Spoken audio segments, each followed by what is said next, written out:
What is up, Frisbee fam? Chris Zagone here, the other half of the Mixed Bag podcast, coming to bring you the much delayed, way past due intro video. Just want to give you guys a little bit of a background on where I'm coming from, who I am, and how we got to this point, right? Trevor's already kind of given you the rundown on some of his history. So now it's my turn. And here in Florida, we are finally experiencing weather like the rest of the country has been experiencing. We're in the high 20s today. The winds have been crazy. We're obviously not equipped for it like much of you are. But, anyways, without further ado, let's get into it. First of all, like I said, my name is Chris Zagone. My PDGA number is 32774.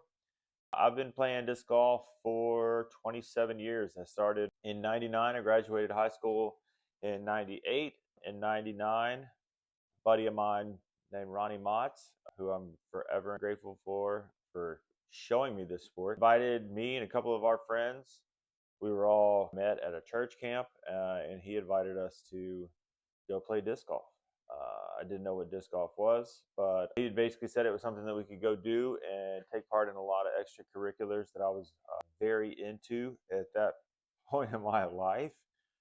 So I did it. I think my first putter was an Omega Super Soft 2.0. It was like 156 grams. It was way too light.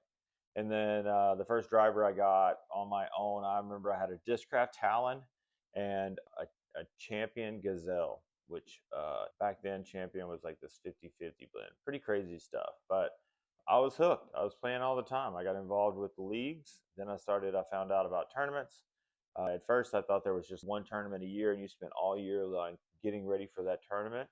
But then I realized through my friend group that they were going on all over the place. And so growing up in Louisiana in the late 90s, early 2000s, the disc golf scene was predominantly dominated by the Southern Nationals Tour. So if you're not familiar, if you know who Matty O is, his dad created the Southern Nationals Tour. And that it was a governing body that existed separate from the PDGA. And in a lot of ways, it was kind of in opposition to the PDGA, where the PDGA had dress codes and strict rules about alcohol consumption and things like that.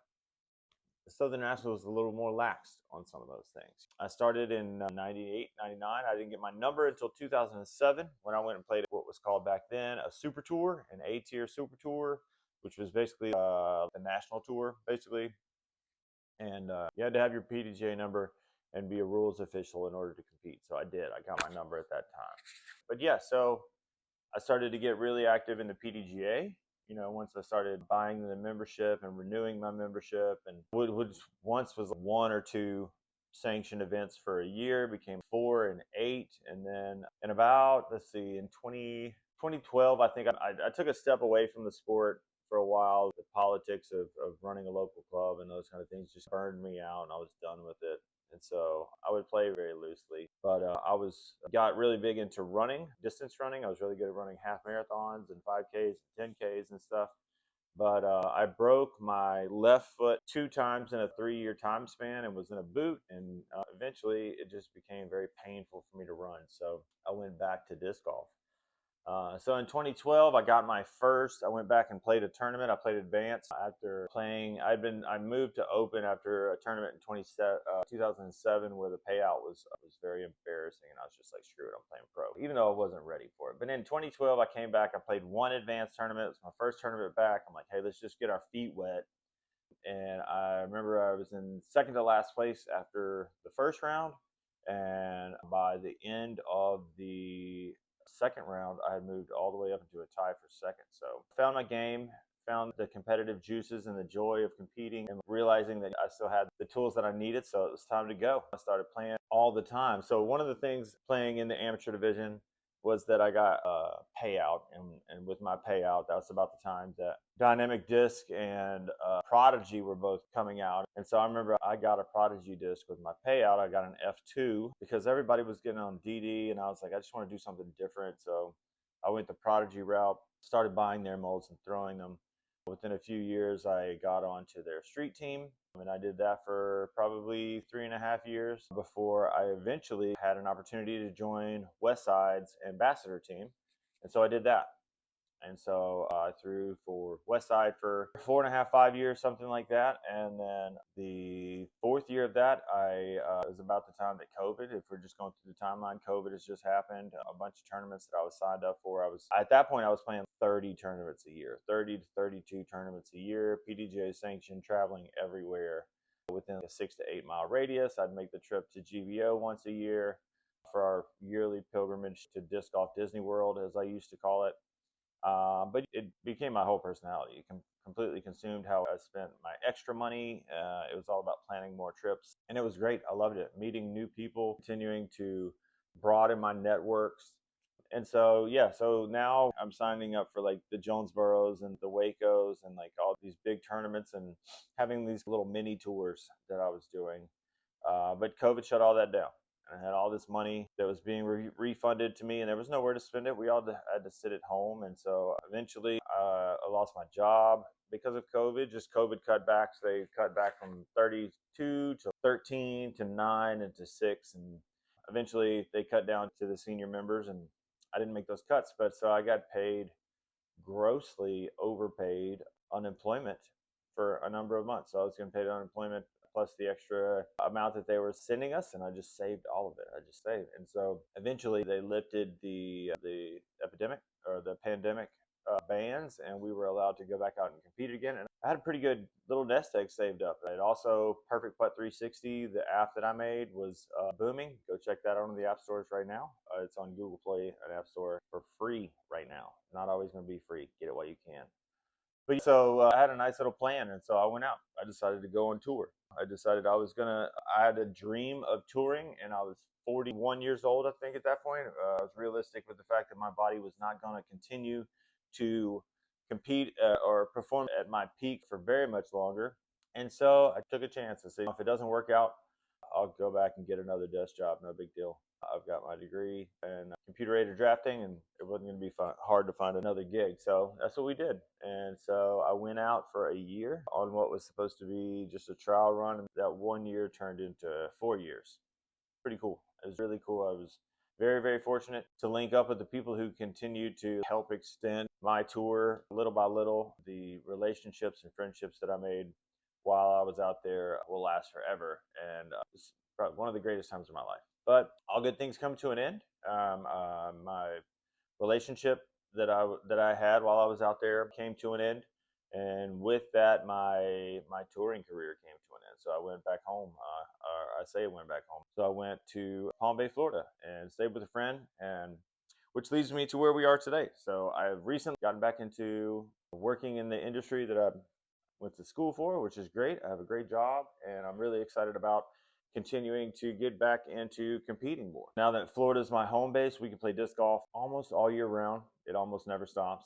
The weather is kind of great here all the time, except for these little one-off situations like we're in right now. So that's enough about my disc golf history. Let's talk about my sports history, right? Because with Mixed Bag, that's the whole idea, is that we're going to bring you guys a mixed bag of different topics to talk about. We want to talk about disc golf history, the latest news and what's going on with disc golf, with player signings or new molds or whatever the hottest thing that happened at a tournament.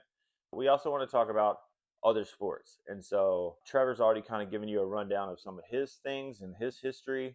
We're the one thing that we do have similar in our sports background was I grew up in North Louisiana. We don't have a lot of professional teams. We, up until a decade or so ago, we only had the New Orleans Saints. We didn't have baseball, which we still don't to this day, and we didn't have basketball, which now we have the Pelicans, which I'm a fan of the Pelicans. I was a Phoenix fan my entire life because we didn't have a team, so I picked Phoenix. Phoenix is my squad. So big Barkley fan. That's how old I am. As everybody was on Jordan, and I was a Barkley fan. So unfortunately, a lot of our teams with KJ and Thunderdance and the round of rebound, we could not get our guy a championship. He went to Houston in hopes of pairing up with Olajuwon, and Clyde Drexler would do it. Couldn't get that done either. So we had this guy named Jordan that was in the way a lot of the time. So Phoenix fan, Pelicans fan. I am definitely a New Orleans fan through and through. Excited to see if we can continue to build some of this momentum. Had very little expectations going into this year, and was pleasantly surprised that we were able to do what we were able to do. I was a little frustrated that we didn't continue to tank for a good pick, but honestly, this ain't the draft to be doing it anyway. So we'll see what happens. As far as baseball goes, again, we didn't have a baseball team close by. Everybody was kind of a Houston Astros fan. I went with the Rocket. I'm a Boston fan when it comes to the Red Sox. Something about, in the same way that I pick my college football team, I like the underdog. I want to pick for the squad that I pick. I'm a Notre Dame fan because whenever I started watching college football when I was 11 or 12, everybody was big UF fans. The Gators were it, right? Danny Warfel, Spurrier was doing his thing. So Notre Dame knocked them off. And I immediately fell in love with that. Now, granted, Notre Dame probably lost the very next week, but it doesn't matter. So I'm a Notre Dame fan. We got screwed this year in the playoff, but whatever. It is what it is. We got to keep it on. We got a good coach and a good team. So let's go. College basketball. This is one of the places where I lined up with everybody else from that generation. And so I'm a North Carolina fan. I'm a big fan of Argyle and Carolina Blue. Got to keep that going. I couldn't tell you a single person that plays on their team right now. I've admittedly not paid as much time to college basketball with the one and done rules. There's just the players aren't around long enough to get invested in. At least with college football, a player has to be playing college football for at least 3 seasons now with the NIL and the transfer, which is probably something I will talk about at great length because I'm not a fan. I think there's got to be some massive regulation to stop, which is basically ruining college football. So it's college basketball is making another. We're seeing a wave of really talented players, but they're only there for a year and then they're gone. So that's my old man raising my fist at the sky, get off my lawn type thing when it comes to college basketball. You can jump in our comment section and roast us on this stuff, but it gives us an opportunity to learn. So. But yeah, I think between the two of us, we've got a pretty good balance on a lot of the different topics that we can talk about. And we couldn't be more different when it comes to a lot of these different things, which is great. You don't want to sit here and listen to both of us talk about the same views on anything. So, as he said, I will ask the same thing. Do us a favor. You don't have to do a lot. If you want to support us, jump on the Instagram accounts, follow us, jump in the comments section, drop a little something here and there. Don't be afraid to let us know how you feel. We are here for all the feedback. Obviously, trolls get dealt with. How trolls get dealt with, which is we just basically ignore you. But if you've got any kind of healthy conversation to have, or you had anything to bring to the table that will create a good, constructive conversation, then we're here for it. So be sure to let us know on some of the things that you think you would like to hear from us.